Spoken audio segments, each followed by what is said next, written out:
negative thinking is a major problem. If you're trying to be successful or happy, you have no room for negativity. Big thinking gets rid of negativity. Dreams and visions gets rid of negativity. Now, what you cannot do is bury yourself by using your success compared to other people. See, success is not how far you got, because somebody always further than you. Success ain't how far you got. Success is how far you got from where you started.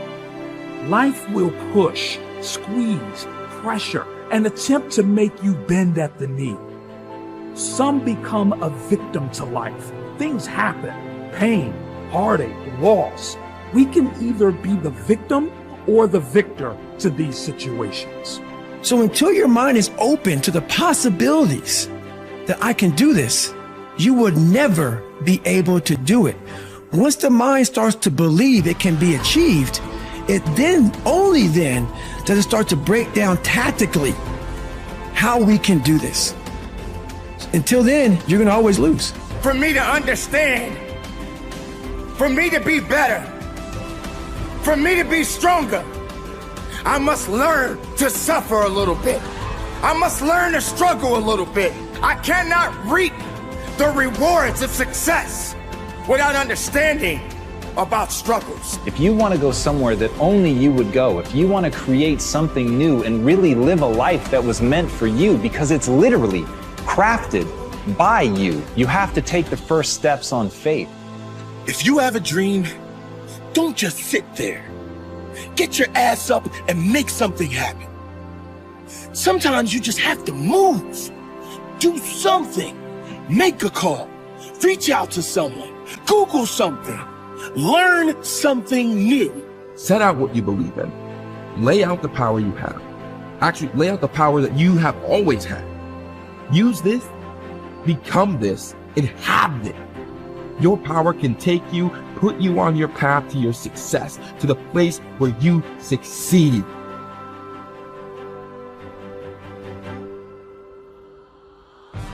You have, and you always will have this potential to improve, this potential to adapt, and this potential to change. This is what you've been working for. Go on and receive that. Trying to get insight and see life as a puzzle, and your goal in life is to seek the adventures that piece the puzzle together. Who are you? You're the thing that transforms who you are. Now, you're also who you are, but on top of that, you're the thing that transforms who you are. You are the thing that is, and you're the thing that becomes. And you should put the thing that becomes at a higher place than the thing that is. That means you also have to allow yourself to shake off those things about you that you might be pathologically attached to, habits and people, for that matter, ways of thinking, all of those things. You have to allow yourself to shake those off, and that's more like a burning. That's why the phoenix is the symbol that it is, right? It's old and it deteriorates, it bursts into flame, and then it's reborn. It's like, well, do you want to be reborn? It's like, it's not the question. The question is, do you want to burst into flame? And the answer to that generally is no, but that's the wrong answer. The right answer is you let all that nonsense burn away. And you know, and you might say, well, I don't know what I should leave behind. And the answer to that is, that's a lie. You know some of the things that you should leave behind. All you have to do is ask yourself. You'll come up with a list instantly of 100 stupid things that you're doing that you know you could stop doing. Some of them maybe you don't know you could stop doing. It's like, well, fine, leave those alone for now. But there's a bunch of things you perfectly know well that you could stop doing that would improve your life.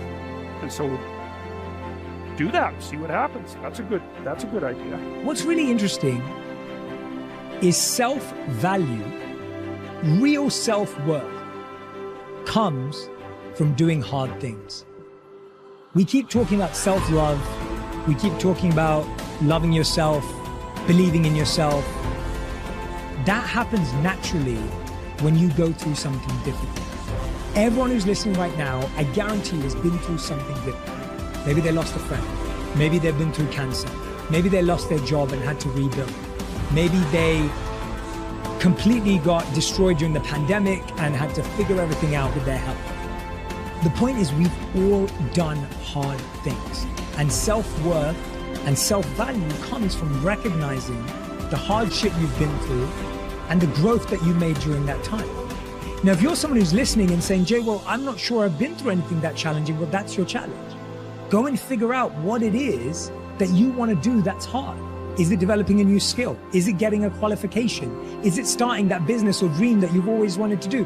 What's that difficult thing you're going to do on your own, with your friends, with the support of whoever's around you, but not with the crutch or the handicap of a partner? What are you going to build as a skill, as a tool, as a value yourself that's going to make you say, I've done something? And that's the beginning of it. The beginning is, I've done something and I did that and I can do that. And when you do that, yes, there's going to be, you're going to validate the wrong things. You're going to give yourself praise for the wrong things. You're going to go through ego. You're going to do all of that. But there's still a belief of, I can do hard things. I can do hard things by myself. And I know what value I bring to a relationship. Persistence is self-discipline in action. Your ability to persist in the face of all setbacks and temporary failures is essential to success in life. Napoleon Hill said, persistence is to the character of man as carbon is to steel. The primary reason for success is persistence. And likewise, the primary reason for failure is lack of persistence, quitting too soon. There is a direct link between self-discipline and self-esteem. Each time you discipline yourself to do what you should do when you should do it, whether you feel like it or not, your self-esteem increases. Each time you persist and force yourself to continue on, even when you feel like quitting, your self-esteem goes up.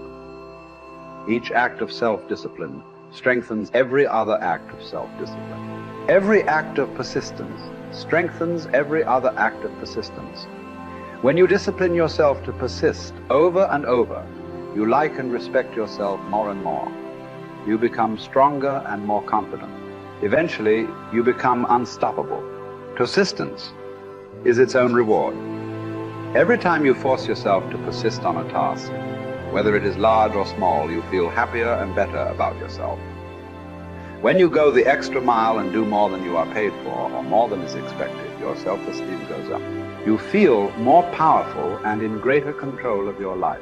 In your career, when you go the extra mile, you put yourself on the side of the angel. The primary difference between winners and losers in life is simple. Winners never quit and quitters never win. You can increase your ability to persist by talking to yourself positively. Say these words, I am unstoppable. Before you begin any major undertaking, pre-program yourself by telling yourself, I never give up. Before you can achieve anything worthwhile in life, you have to pass the persistence test. This is usually a snap quiz sprung on you unexpectedly with no warning. You suddenly face a major setback, problem, temporary failure, or even a complete disaster. When this happens, remind yourself that this is the testing time. This is when you demonstrate what you are really made of. This is when you show yourself and others the strength of your character and your true determination to succeed, your ability to respond effectively to setbacks. Your level of response, ability, is the measure of your readiness to succeed. When you experience a major setback or problem, you will feel temporarily stunned. This feeling is very much like a punch in the emotional solar plexus. You will be stopped for a few seconds or a few minutes. During this period, you will often feel discouraged or experience self-pity. You will say, why me? However, it is not how far you fall that counts, but rather how high you bounce. Your aim is to bounce back as quickly as possible. Resilience in the face of unexpected reversals is vital to long-term success. Remember the warrior's creed. I will lay me down to bleed a while and then rise and fight again. Don't be surprised, shocked, or set back when things go wrong. Your best laid plans will often fall apart. Instead, expect disappointments and setbacks as a part of life. Take a deep breath, pick up the pieces, and continue onward. Our minds, our thinking controls our destinies here on Earth to a degree totally unsuspected by the great majority of people. When you think about it a moment, it becomes so obvious, so clear and simple. Well then, if we become what we think about, and if we can control our mind, we can pretty well tell our own future. And that's the point I want to make. That's what I meant when I said earlier that each one of us is the architect of the structure fashioned by our years. This means that if we're confused about what we wish to become or accomplish, our lives, our environment will mirror that confusion. It also means that if we know what it is we seek, that it must be accomplished. Barring an act of God or a catastrophe over which we have no control, we as individuals can call our own shots for the rest of our lives. We can know what it means to go through life from one success to another, to play life according to the rules and reap the rewards. We can know what it means to have peace of mind and live calm, cheerful, successful lives. You are at this moment the sum total of your thoughts to this point, for there is nothing else you can be. And 5 years from now, you can be and have anything you set your entire mind and heart upon.